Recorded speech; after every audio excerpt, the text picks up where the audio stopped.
Hi everyone, Dr. Suneel, Dhand, internal medicine physician. Welcome to another video. 3 questions that I would like you to ideally ask your doctor before any blood pressure medication is started. Now, we way overtreat blood pressure. I made a recent video on this and the scandal of how we overtreat blood pressure in sick patients in the hospital. And there are lots of reasons why authorities are becoming stricter and stricter with blood pressure. It seems every other year there is a new guideline. We have a pill pusher culture based on very flimsy evidence, in my opinion. And make no mistake, there are huge monetary agendas involved as well in getting more and more segments of the population on more pills. Of course there are. That is how the system works. But what is the actual evidence? Now, it's very important to say that you should never stop any blood pressure medication yourself or even start a medication yourself.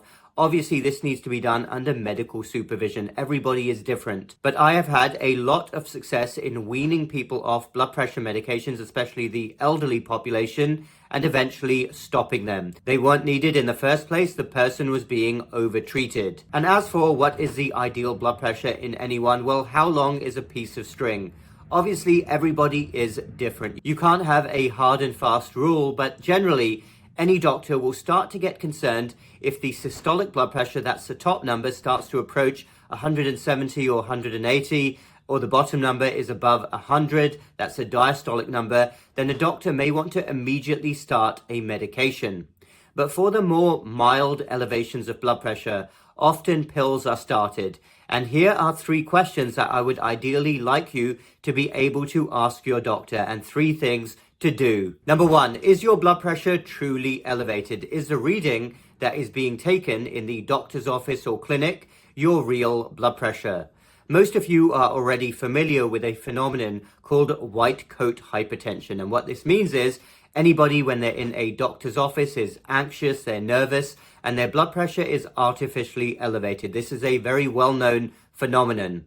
And I'm sure most doctors already account for this to an extent, but a lot of times I see blood pressure medications being started based solely on readings in a doctor's office, which are only slightly high.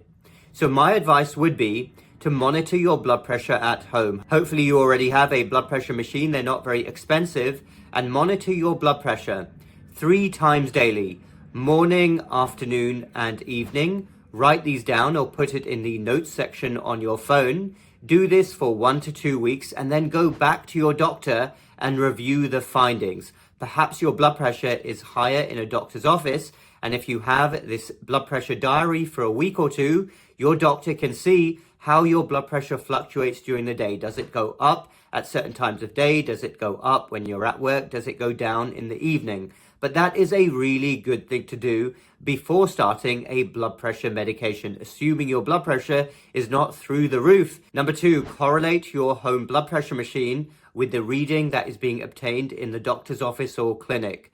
This seems like simple common sense. I always advise this, but it is not done anywhere nearly enough. So what you want to do is take your machine to the doctor's office, and when they check your blood pressure, check it immediately afterwards with your machine and make sure that your machine is getting the same reading. Obviously, if there is a discrepancy there, then that can lead to potentially bad things happening. You're not getting accurate readings at home. And number 3, before your doctor prescribes that pill and before you take it, be crystal clear on the side effects and any interactions.